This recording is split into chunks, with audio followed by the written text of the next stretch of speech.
देशात महागाई दिवसेंदिवस वाढत चाललेली असून गरिबांचे जगणे मुश्किल झाले आहे।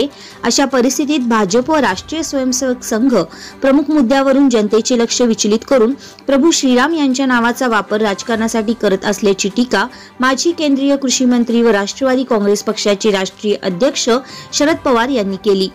ते निप्पाणी येथे दक्षिण भारत जनसभेचे अध्यक्ष श्री रावसाहेब पाटील व युवा नेते उत्तम पाटील यांच्या नागरी सत्कार प्रसंगी बोलत होते। प्रारंभी स्वागत आणि प्रास्ताविक सीमा पाटील यांनी केले। उपस्थित मान्यवरांच्या हस्ते दीप प्रज्वलन करण्यात आले। या कार्यक्रमाच्या अध्यक्षस्थानी माजी आमदार प्राध्यापक सुभाष जोशी हे होते। पवार पुढे बोलताना म्हणाले, भारत हा देश कृषी प्रधान असून देशाचे पंतप्रधान नरेंद्र मोदी यांनी शेतकऱ्यांसाठी काहीच ठोस निर्णय घेतले नाहीत। केवळ बड्या उद्योजकांचे कर्ज माफ केले असून दिवस रात्र राबणाऱ्या शेतकऱ्यांकडे मात्र दुर्लक्ष केले आहे। मोदी यांनी अनेक उद्योग मोडीत काढण्याचे काम केले आहे। आपण देशाचे कृषी मंत्री असताना साखर उद्योगासाठी अनेक महत्त्वपूर्ण निर्णय घेतले, त्यामुळे शेतकरी आज ताठमानेने जगत असल्याचे त्यांनी सांगितले। शिवाय देशातील भाजप सरकारला सत्तेवरून खाली खेचण्यासाठी इंडिया आघाडीची स्थापना झाली असून येत्या निवडणुकीत जनसामान्यांची हित जोपासण्यासाठी या आघाडीला निवडून द्या असे आवाहन त्यांनी केले। सत्काराला उत्तर देताना आणि कृतज्ञता व्यक्त करताना युवा नेते उत्तम पाटील म्हणाले, विधानसभा मतदारसंघात कमी मताने पराभव झाला असला तरी सुद्धा खचून न जाता कार्यकर्ताच हा माझा पक्ष समजून पुढील काळामध्ये आमचे मार्गदर्शक शेतकऱ्यांचे नेते शरदचंद्रजी पवार यांच्या मार्गदर्शनाखाली कार्यकर्त्यांच्या सेवेसाठी कायम तत्पर असल्याचे त्यांनी सांगितले। या प्रसंगी माजी आमदार सुभाष जोशी, महाराष्ट्र राज्याचे मंत्री जयंत पाटील, अशोक कुमार असोदे, प्रकाशरावजी मोरे, सचिन पवार, राजवर्धनी पाटील, बाळासाहेब सूर्यवंशी, सोनू कदम आदींनी आपले मनोगत व्यक्त केले।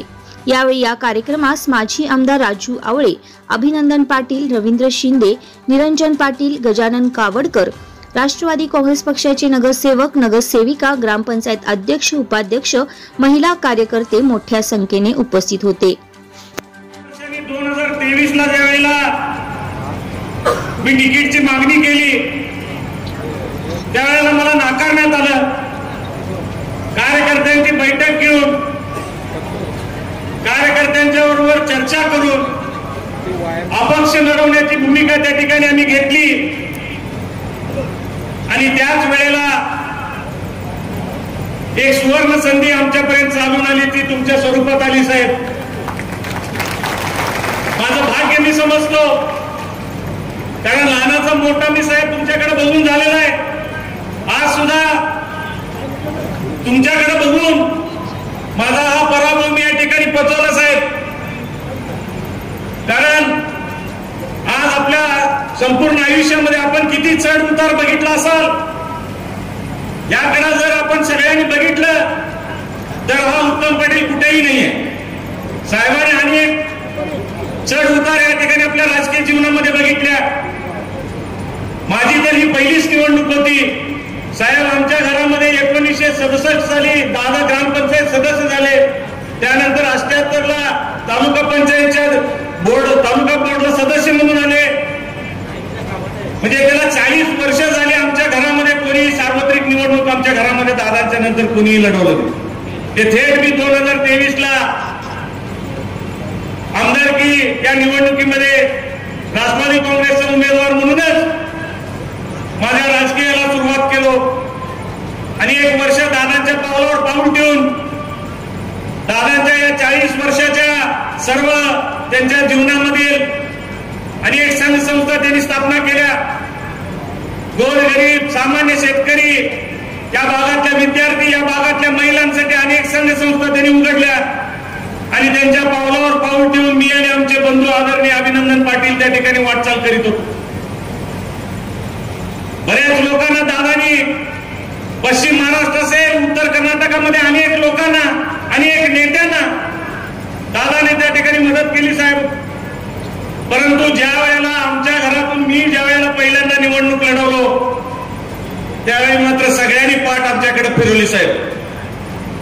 मी सातत्याने प्रत्येक सभेमध्ये सांगत आलोय, कार्यकर्ता हाच आमचा पक्ष, कार्यकर्ता हा पाठीचा कणा आहे आणि या सामान्य कार्यकर्त्यांनी या जनतेच्या विश्वासावर साहेब मी त्या ठिकाणी निवडणूक लढवली।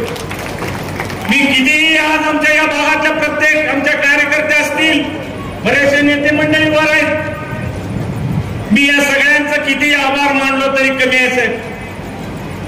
पाठी राजकारणामध्ये कोरी होती, कुठलाही अनुभव माझ्या पाठीमागे राजकारणामधला नव्हता, परंतु एवढ्या लोकांनी 66,000 लोकांनी मला या ठिकाणी आशीर्वाद केलेला आहे, हे गुण मी कधीही विसरू शकणार नाही.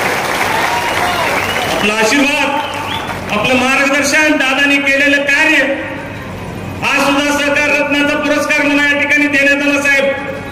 2008 साली दादांना, त्यावेळेस भाजपचं सरकार होतं आणि येडियुरप्पा साहेब मुख्यमंत्री होते, लक्ष्मण सवदी त्यावेळेचे सहकार मंत्री होते, त्यांनी दादांना त्या ठिकाणी सहकार रत्न पदवी देऊन त्या ठिकाणी सन्मान केला आणि त्यानंतर 15 वर्षानं परत एकदा माझा सन्मान कर्नाटक सरकारच्या वतीने परवाड या राज्याचे मुख्यमंत्री सिद्धरामय्या साहेबांनी माझा सत्कार सन्मान त्या ठिकाणी केला.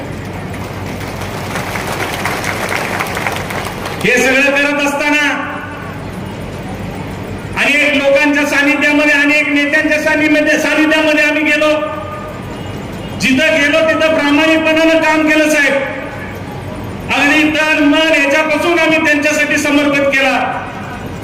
परंतु अनुभव काय चांगले आले नाहीत साहेब. 2023च्या साली ज्या ज्या लोकांना, दादा असतील, आम्ही असेल, ज्यांना ज्यांना मदत केलो, सचिन पवार यांनी सांगितल्यासारखं सगळेजण त्या ठिकाणी आमच्याकडे पाठ फिरवली. फक्त सामान्य लोकांचं मी कधीही या ठिकाणी सगळ्या आमच्या कार्यकर्त्यांचं असेल, विशेष करून मी काम करत असताना सातत्यानं पडद्यामागे राहून आमचे पितृतुल्य बंधू अभिनंदन पाटील कधीही व्यासपीठावर आले नाहीत. जरी हा उत्तम पाटील तुमच्या सर्वसामान्य लोकांच्यात मिसळून जर काम करत असेल तर त्याच्या पाठीमागे ज्याची ऊर्जा आहे ते आमचे बंधू आदरणीय अभिनंदन पाटील आहेत. आज देखील मतदारसंघामध्ये काय करायचं काय नाही हे सगळं प्लॅनिंग अभिनंदन पाटील करतात, या मतदारसंघाला सगळ्यांना माहित आहे. त्याचबरोबर दादांचा आशीर्वाद आणि 2008 साली साहेब तिरंगी निवडणूक या ठिकाणी झाली. त्यामध्ये प्राध्यापक सुभाष जोशी सर जनता दलातून उमेदवारी घेतली होती. त्यावेळेला आम्ही सरांना विरोध केला, सरांच्या विरोधात निवडणूक लढवली. ज्या माणसाच्या विरोधात आम्ही राहिलो तो माणूस 2023ला माझ्या सोबत राहिला. त्यांचं सुद्धा किती मी आभार मानलं तरी थोडं आहे. या सगळ्या गोष्टीचं जाणीव, या सगळ्या गोष्टीचं भान मला या ठिकाणी आहे साहेब. आपला सदैव आशीर्वाद माझ्या पाठीशी असाच राहावा. आज अनेक प्रश्न मतदारसंघातले आहेत. पूर्वी मी सहकाराच्या माध्यमातून, आर्यन उद्योग समूहाच्या माध्यमातून लोकांच्या पर्यंत पोहोचण्याचा प्रामाणिक प्रयत्न करत होतो साहेब. परंतु आज एवढ्या लोकांनी माझ्यावर विश्वास टाकलाय. आज अनेकांचे प्रश्न आहेत, अनेक गावातले प्रश्न आहेत, शहरातले प्रश्न आहेत, शेतकऱ्यांचे आहेत, कार्मिकांचे आहेत, महिलांचे आहेत. या सगळ्या जर समस्यांना तोंड द्यायचं असेल तर साहेब तुमची साथ मला त्या ठिकाणी पाहिजे, तुमचा आशीर्वाद माझ्या पाठीशी त्या ठिकाणी पाहिजे साहेब.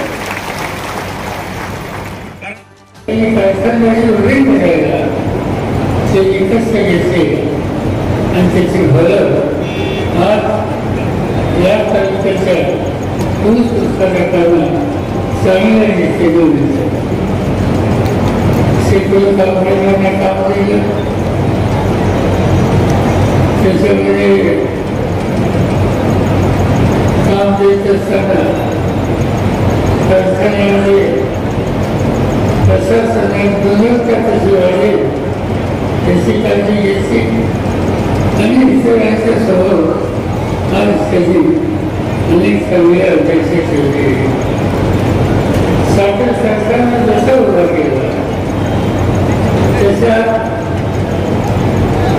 सोसायटीकडे त्यांनी कष्ट घेतलेले होते आणि त्यांचं काम किती आहे आणि लोकांचा त्यांच्या कामावर विश्वास किती आहे त्याचं एकच उदाहरण तुम्ही मुळगाव इसी त्यांची सोसायटी बघितली आणि त्याच्या झेली बघितल्या तर 1100 कोटीच्या झेली सर्वसामान्य लोकांनी त्यांच्या सोसायटीत ठेवलं आणि त्याचं कारण त्यांच्या उद्देशात प्रचंड आत्मविश्वास हा सर्वसामान्य ठेवीदाराच्या वगैरे त्यांच्या उद्देशी करायला निर्णयाला हा उद्देश एकेकाळी कोल्हापूरसारखे हे विभागाचं वैशिष्ट्य होते. असं कोल्हापूरची नवीन जागा ही उसाने घेतली. क्षेत्र नवीन नवीन काही करता यायचा विचार करण्याचा दृष्टिकोन नेत्याच्या वरील दिसतो. महाराष्ट्राच्या दृष्टीला, कर्नाटकाच्या दृष्टीला आणि उत्तर प्रदेशच्या दृष्टीला ऊस धंदा, ऊस पीक हे अत्यंत महत्त्वाचं असते. तिथे काही आपण साखर करत शकतो, अगदी करतो. पण साखर आता जाऊन चालणार नाही असं वगैरे ठरवलं लागेल. मी अध्यक्ष असलेल्या एका संस्थेनं ज्याचं नाव वसंतदादा शुगर इन्स्टिट्यूट, त्यांनी या साखरेच्या संबंधीची आंतरराष्ट्रीय अनेक बोलवली.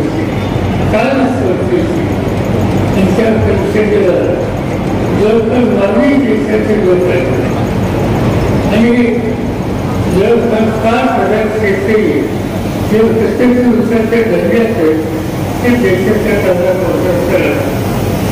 आणि सगळी चर्चेची ठिकाणी झाली की ठीक आहे, साखर वगैरे चालतो, आता साखर कसं करावं लागलं. त्याच्याबरोबर इथेनॉल, त्याच्याबरोबर हायड्रोजन आणि त्याच्यानंतर उर्वरित विमान चालवण्यासाठी लागणारं जे फुयल आहे ते आपल्याला जावं लागेल. आणि 2 पैसे शेतकऱ्याच्या हिच्यामध्ये